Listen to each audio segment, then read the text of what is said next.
has trouble with the snap, and the ball is free. Okay, next question. I'm a horse football coach right now. You know, it got shoved up. It got shoved. Obviously, with the Michigan game being such a big game that it is, we wanted to do a draft of our favorite moments against Michigan. So in this football specific in this rivalry, we're each going to pick three. The draft order is going to be snake. It'll start with Nikki, then me, then Travis, and Travis, then me, then Nikki. And we'll finish it out back with Nikki, with me and Trav. So Nikki, why don't you start us off? So I'm actually not going to do the one that everyone thinks I'm going to do. I'll let one of you guys have that one. But I have a very specific moment. 2014, our junior year, the year after the Rose Bowl, in the red zone. It's like second down. It's third and something. Connor Cook has the ball, lowers his shoulder, trucks number 44 on Michigan, and they start shoving each other. Gets the first down. That was just such a sick, that was when we were in our peak, just beating the crap out of them. I agree. That's a really good one. That one I always love when someone posts a highlight on Twitter. I always get a little pep in my step, little juice. That's a good one.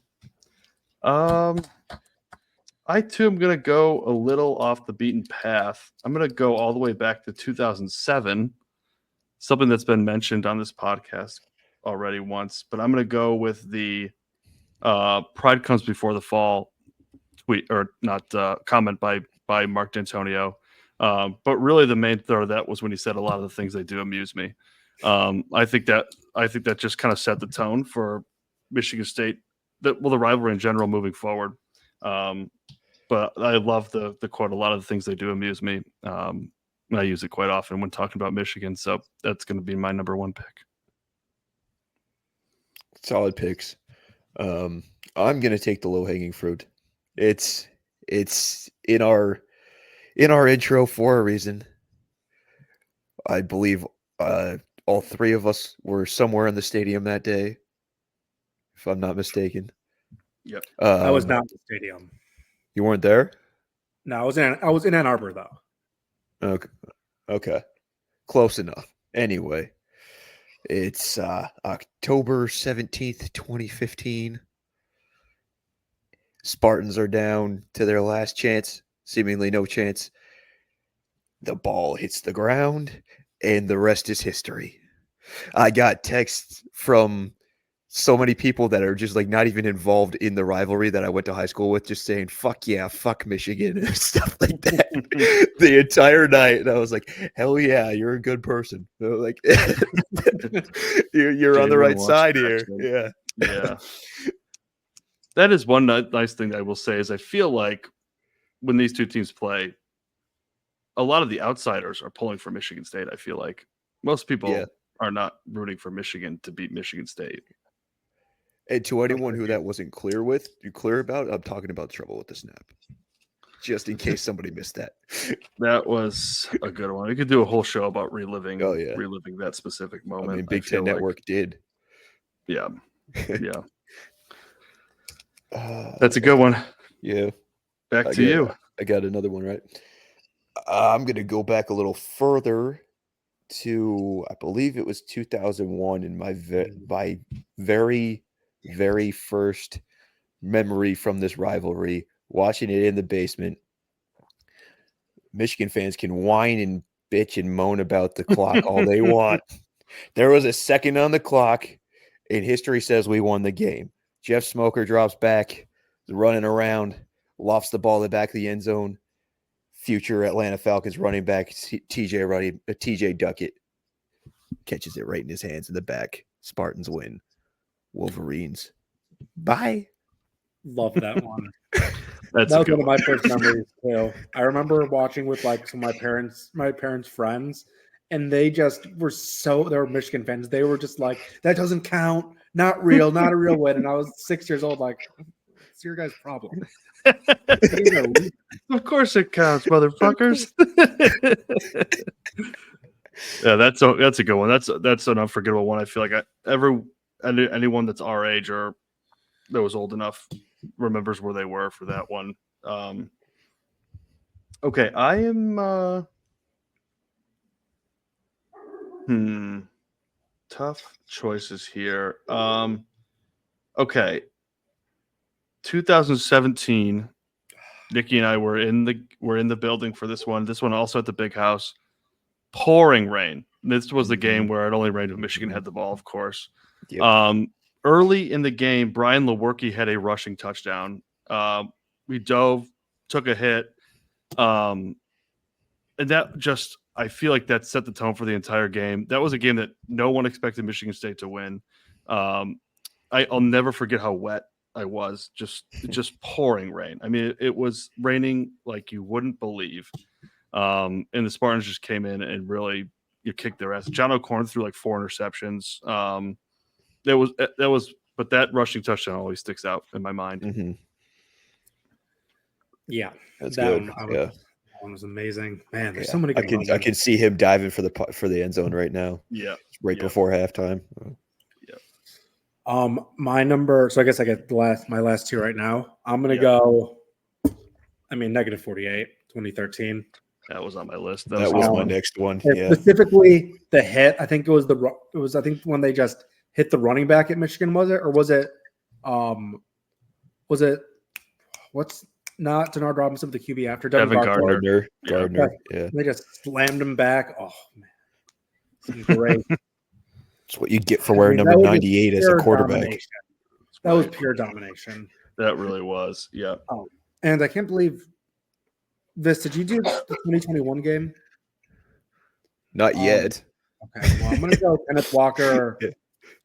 I'll just go. Oh, I'll go specifically the Chuck Brantley interception from there. Just ball game. Ooh, chills. Might have been the best moment I ever was at in Spartans Stadium with my now wife and my now podcast host. Yeah, thanks. And that was one of those things, as soon as it happened, just pure joy. I mean, just absolutely letting out every ounce of joy I had in my body when that game, because it was such a close game, and it was so back and forth. You just thought the last team with the ball was going to win. Yeah, I can only imagine. Oh, that was a good one. 3 good choices there, Nikki, I thought. For my last choice, I'm actually going to go to the same game that Nikki talked about in 2013, the -48 rushing yards. End of the game, Michigan State had the ball, totally could have run the clock out, but instead it got shoved. Nice. Jeremy Langford, 40-yard rushing touchdown with like 2 minutes left to take the lead, to grow the lead, I should say. And I think that just goes back to Mark D'Antonio absolutely hating Michigan. Yeah. And like when I think about how much I hate Michigan, like I would run up the score every chance I got. If we score with 2 minutes left to go up by 3 touchdowns and we got the ball back with a minute and a half left somehow, I'd say score again. And I would say just keep scoring. So I always think back to that soundbite when he said it got shoved. Yeah, it is. It's too good for me to pass up. But that game was a good one. I mean, that was I think our sophomore year, Spartan Stadium. It was like all of us sitting in the row. It was just it was a great game and a really dominant victory. Yeah, that was a lot. That was a very fun game. Noticing how many of these moments are in our intro, that should tell you how important this game is. I have 2 on my mind, but I'm going to go with the one where we actually won the game. I believe I believe it was 2008, might have been 2009 though, but we had lost to Michigan for years in a row, and the game I think went to overtime, and Larry Caper, old 22, goes running down the sideline, ending the losing streak and putting the Spartans in the win column. Yeah. I feel like that's one of those ones where things really started to turn for the Spartans. I mean, it might have taken a couple of years after that, but that's when they started kind of being in the conversation for the Big Ten championship pretty consistently. Obviously they had the 2011 Wisconsin issue, but Yeah. that's, you know, where I like that win specifically. I remember the tides really turning in terms of success for college football in the state. So 3 solid picks across the board. So Nikki had 2014 Connor Cook Truckee number 44, minus 98 yards rushing for the Michigan offense in 2013. 2021 Chuck Brantley interception to end the game. Travis, you had trouble with the snap. 2015, 2001 TJ Duckett last second touchdown. 2018 Larry Caper overtime touchdown. And then I would had have been 2008. That's what I said. Isn't You it? said 18. Oh, I meant 2008. Sorry. And I had a lot of the things they do amuse me. Quote from Mark D'Antonio. 2017 Brian Lewerke rushing touchdown in the rain, and then number 3 also from the 2013 game, running up the score with the Langford touchdown with 40-yard touchdown run with 2 minutes left. If we get the opportunity to run up the score this year, do it. Absolutely. They did the same thing to us last year. Hit the gas pedal, put your foot on the gas, and then hit it even harder once you get there. Yep. Childs to Marsh, Childs to Foster, carry on Lynch Adams. Half 100 and keep whoever going. wants to score. Yeah, that's right. That's right. Any honorable mentions? I mean, we could go all day probably, but I had one sticking out in my mind just because it's such like a unique play. We ended up losing the game. It was in the 12-10 game in Ann Arbor, but they ran a fake punt with Mike Sadler, and he picked up like 30 yards. That one I can remember. Yeah. I had from the 2021 game as well the 5th rushing touchdown that Kenneth Walker had. When that game in general was just a moment. Yeah, I mean that was full of fun. I mean, we went for it like 2 or 3 times on 4th down. Jaden Reed had a touchdown on 4th down. Jalen Naylor, a great play action on 4th down that got like to the 1 yard line. That game was full of moments, I thought. Yeah, me and the guy behind me were talking about like before the game they had Kenneth Walker needed to go for 200 yards and 5 touchdowns.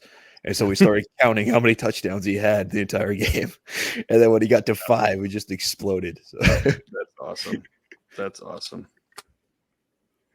Doesn't get much better than this rivalry, man, I'll tell you.